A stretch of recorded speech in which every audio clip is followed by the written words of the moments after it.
and welcome to our webinar.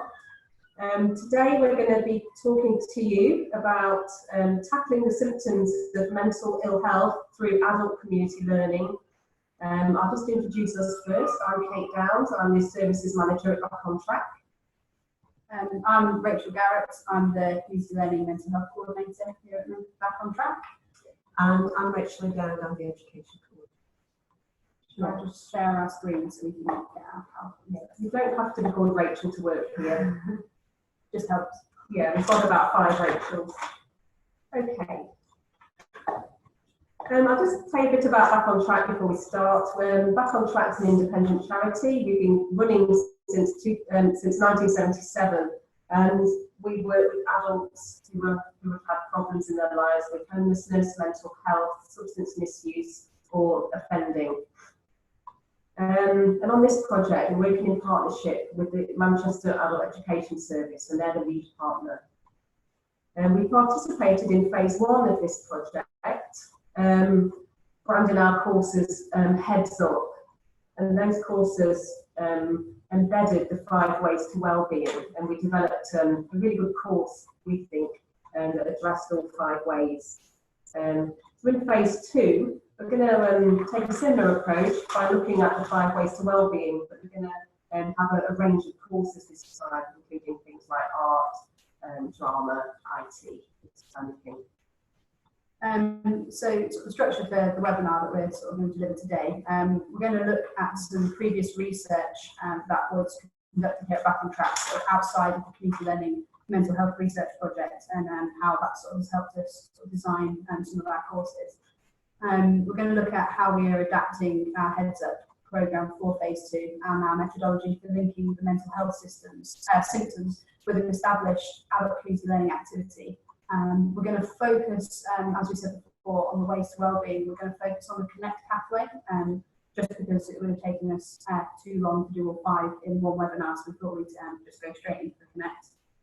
And then we're going to look at how this can be adapted to the rest of the 5 ways to wellbeing and also other adult community learning courses. So to start with, I suppose it's why the 5 ways to wellbeing and how do just general adult community learning courses improve wellbeing.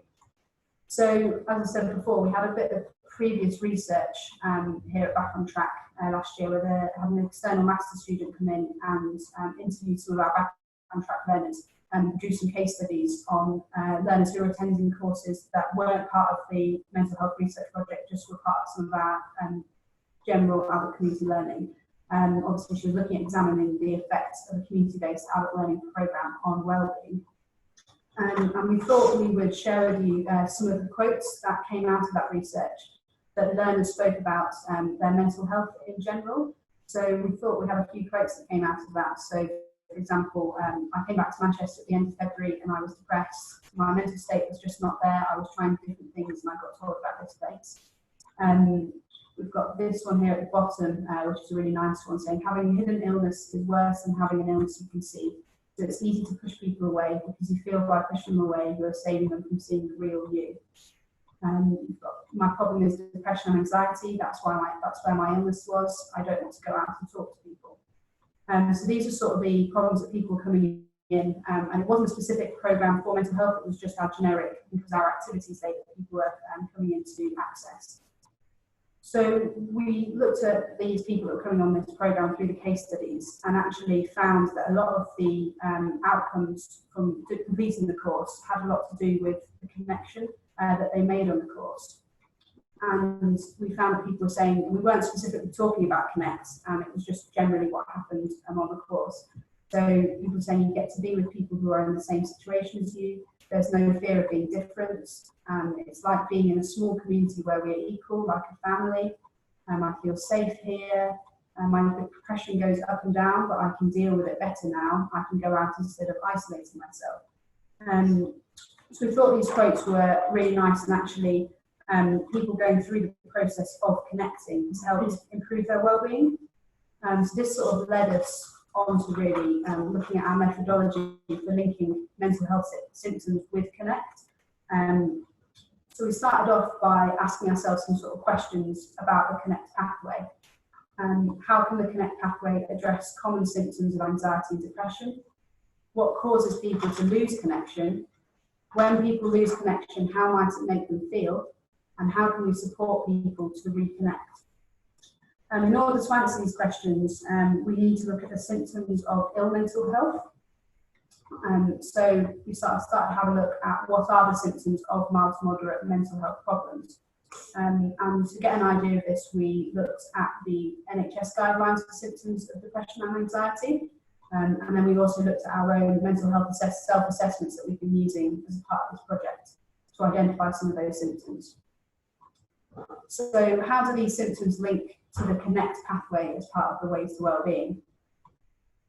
So looking at the NHS sort of guides, we took some of their guides on depression and anxiety. And here you can see the symptoms that they say you might feel if you're depressed. So we looked at these and had a look and thought about how does connecting with others help with some of these symptoms.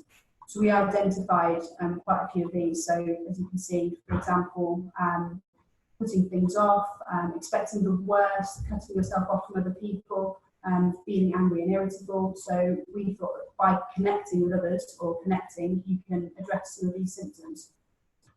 We did the same thing for social anxiety as well. And actually we found with social anxiety, it's pretty much most of the symptoms that Connect can help with. You see, for example, you feel that others are thinking bad of you. Before you go into social situations, you think things will go badly.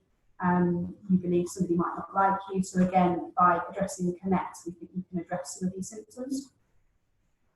We then looked at the mental health self-assessments and again picked out some of these we think that Connect can help with.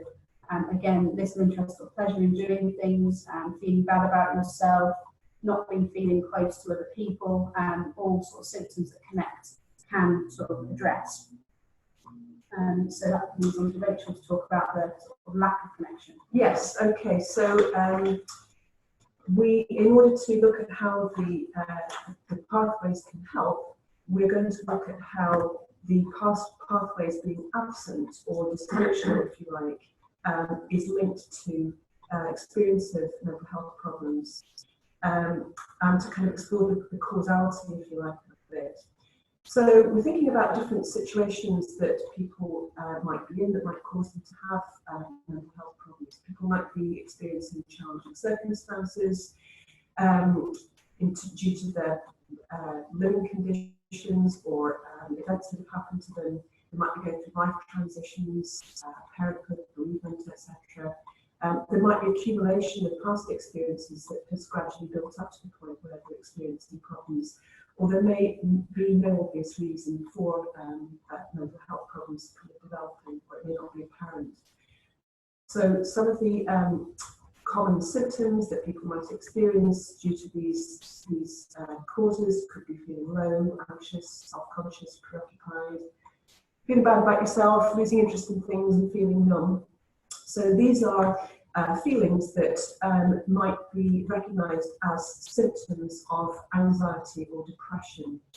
Now, I guess what we're thinking is that what can happen when people are experiencing these mental health problems is that it can have an effect on their connection. They may find they start to withdraw from familiar people, friends and family. They might start to lose confidence about connecting with new people, might feel disconnected from their own feelings or out of touch with the community or the wider society. And crucially, I think they may get out of the habit of connecting. So we're looking here at the mental health problems being primary and then causing a lack of connection. But another way to look at it is to turn the causality the other way around and say that the same issues, circumstances or transitions or experiences might immediately lead to people withdrawing, losing confidence about meeting people, disconnecting, feeling out of touch, etc. And that feeling of lack of connection in turn might start to cause some mental health problems. So if you like, what we see is the whole situation being kind of self-reinforcing. And we are kind of trying to look at this and understand this and see how tackling the lack of connection in the learning environment might be a very effective way to help people with some of the mental health problems that they're experiencing. So we're just thinking in the classroom, if we're addressing this issue of the lack of connection, what is it that we might do to help people? So if people are withdrawing from familiar people, their friends and family, then in the framework of a course, we might provide encouragement to reconnect with friends and family through structured activities. Another way that we might tackle lack of connection is if people are struggling with losing confidence about connecting with new people, then first and foremost, I guess the fact that they've come together in a course gives them an opportunity to communicate with new people in quite a safe and supported way. And we can actually teach and practice skills that can help people with communicating in that kind of situation.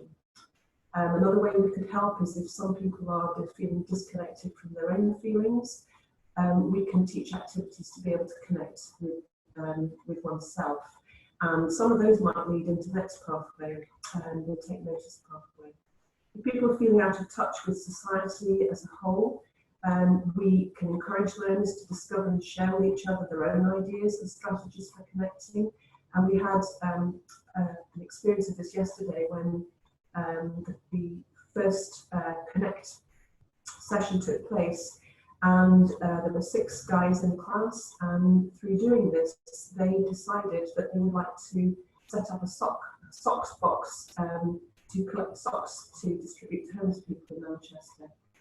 So it's kind of an immediate confirmation that this kind of strategy can work.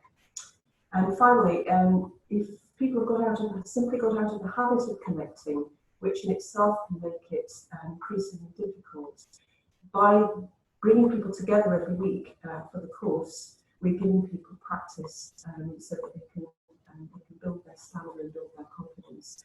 And we can encourage them, set them tasks and goals, or rather than set them tasks, get them to set their own goals, personal goals, so that they can start to take what they're learning in the classroom outside. So that sort of makes us look at how our sort of course or specific session can help with the lack of connection. So as we were discussing earlier, from the previous research that's been done, we know that just general community learning helps with well-being, and obviously that connect pathway without it being made obvious to the learners they were connected with others. So we think that having that more focus on self-managing symptoms in the classroom can help learners develop their own strategies outside of the classroom and in their own lives. And if we can raise learner awareness within the sessions about what it is that's helping and how their motivation is increasing and how connecting can really, really help them, it sort of increases their motivation to self-manage that in their own lives. So we do believe that in this way we hope to provide sort of even better results for improved mental health, because learners can take what they learn beyond the classroom. So we've obviously looked at the Connect pathway in quite a lot of detail as how we've gone about sort of creating a session around Connect. So we would look at the other 4 pathways, and we would follow the same methodology. So we would look at the symptoms that link with the pathway itself, especially when the pathway is absent or it goes wrong, and consider why a person may lose the ability to complete that particular pathway, and then explore how re-engaging with the pathway can provide self-management strategies for a learner. And then we've said that we could actually expand this methodology to almost any subject, using the 5 ways to wellbeing self-management strategies, and we could do it through art or through drama, music or communication, because we think if you focus on what symptoms link with that specific activity or that pathway, and by re-engaging with an activity, you can provide the self-management techniques for a learner who has their mild to moderate mental health problems. Are there any questions? I'll stop sharing our screen so we can see you again. Hello. So does anyone have any questions at all about what we were just talking about? Comments? Oh, yeah. Yeah, comments. Hi guys. Hi. Really fantastic presentation, just visually, and you know how you're coming across. Because even as you're speaking, I can see myself using this with tutors in terms of how they're gonna consolidate what they're doing. I think especially when they are doing the 5 steps to well-being. Can I ask? Does this tend to work more, this approach more with some groups than others, or is it something you have been able to successfully adapt to each group's needs? Well, we're kind of in the we're in the early days of taking this approach, because we're just right at the very beginning of the second phase of delivery. I think in the past, the people who have come on the Heads Up course throughout phase 1, I guess, have been people who have, I guess, 2 groups of people. One group of people who like the positive idea of well-being and are attracted to that and feel, yes, that's something I would like to improve or learn more about or develop. Plus also people who have come to us, have been referred to us specifically because they're having some difficulties, and it's been recommended in a way to address those difficulties. So 2 sets of people: one set of people who wouldn't necessarily say they're having a difficulty, but they would say that they would like to learn more and improve, and another set of people who are saying, yes, this is something that's caused me problems. I guess our experience is that it's worked pretty well for both of those groups. But now that we're in Group A and Phase 2, obviously we're going to be dealing particularly with people who, exclusively with people who have said, yes, these are some problems and I would like to tackle them. In terms of like different, do you mean like different kind of ages and backgrounds? Yeah, different ages, backgrounds. Did it tend to work with people who maybe are employed or not employed? So do you know what I mean? Where sometimes there might just be a slight difference of identity to the group. I think the experience of last year was that predominantly we worked with BackonTrack learners here at BackonTrack. May's had a bit more experience of working with specific groups. I think there were a couple of groups in Sure Start centres, for example. Our experience at BackonTrack was that we have a real mixture of ages, backgrounds, education, and different types of living situations that people are in. And I couldn't say that there was any one group that stood out as benefiting, or any one group who stood out as drawing back. I'm just wondering, and this is just from yesterday actually, is that our first session consisted of 6 guys. Right. And I was always glad that it was 6 guys rather than 5 guys and 1 woman. Yeah. And something, it just made me think that as we kind of maybe if we have lots of courses that people can enroll onto, we might want to do a little bit of thinking about how we compose the group. Yeah. In some cases that might mean making it people who've got things in common, and in other cases it might be saying, no, let's get a total mix so that no one sort of characteristic stands out. I think there's things for us to explore really, and see what the learners' experience of it is and how they feel about it. So it's a bit long. Yeah, I just add one thing, that in our service at BackonTrack, 70% of our service users are male, which is quite unusual in community. Okay. So that's quite an interesting challenge for us really. And I don't know if we'll have a difficulty attracting male learners onto these sessions, but I don't think we will. What did you think of last year's courses? Was the split 70-30, would you say? It was pretty typical, I think. Yeah. Thank you. Yeah. Does anyone else have any other questions or anything they'd like to ask? Or suggest. Or challenge, or disagree with us at all. Anyone wants an argument?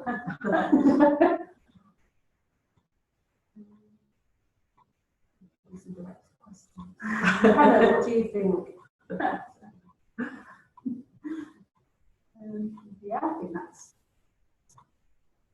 I mean, maybe one question to, if I can ask a question to you guys, is as we're thinking of extending this out into different subjects, have any of you got any thoughts about, oh, that looks like it would be easy to do with art or difficult to do with IT? Have any of you got any thoughts about which subjects lend themselves to being kind of carriers for this model, if you like? Well, I can see it working with all of our subjects, to be honest, because I can see how it is so adaptable because it's person-centred and experience-centred rather than it's dependent on doing a particular thing with a particular thing. But I think how I really see this being helpful is in terms of, I think sometimes, especially when we get tutors that come from so many different backgrounds, some who work through further education, some who work independently, and that we need to get them kind of working together. I think we could really use something like this that will actually draw the thinking together. So it could almost, they'll be able to sort of like put it onto what they're doing. So there's more of an organisational approach. So it's not everyone doing the same formula, but there's a real kind of uniformity in it, but without you losing identity of the tutors. Because I think sometimes it's quite not difficult to explain things to tutors, but you think to yourself, I need to show them something, but you don't want to show something highfalutin, but something simple that actually just says what it is, but you can go very deep with it. And I think I can see it really supporting training for staff, to be honest, because then they can really get to think about the 5 ways we're looking to try to get our learners to connect. Do you know what I mean? So that's what I really like about it. It can be used for training as well as with learners. I can really see it being beneficial with this approach. I love it. I mean, we'll need to see in the fullness of time how each of the pathways works with the different topics, and we might find that some are more of a stretch than others. There are some that are kind of immediately can kind of imagine how Connect would work with IT, or how it might work with art, but there might be others that we find are a bit more difficult. I don't know. We just need to really make sure that we're supporting tutors to reflect on the sessions and feedback in, and also be really sensitive to tutors' preferences about things. We've had the same course taught by a couple of different tutors, and what one tutor feels really comfortable, confident with is not quite right for the other. But so long as the learning outcomes are stable, we might have sort of some variety of activities for tutors to draw on. Just noticed Helen in the chat. Yeah, we can put the presentation up on the forum if you want to have a look at it afterwards. That's fine.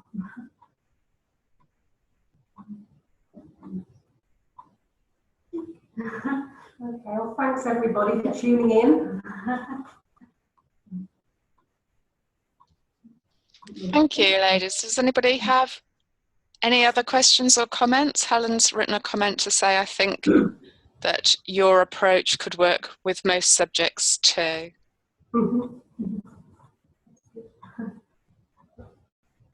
When can we do this again? Yeah, we've enjoyed this. No, it has been a good exercise. Really useful. You might start our own TV channel. We'll expect to see lots of presentations from BackonTrack then, won't we? Okay, if there aren't any more comments in the chat pane or any more questions, I'm going to stop the recording. Katina sends her apologies for not being able to speak today. Oh, yeah.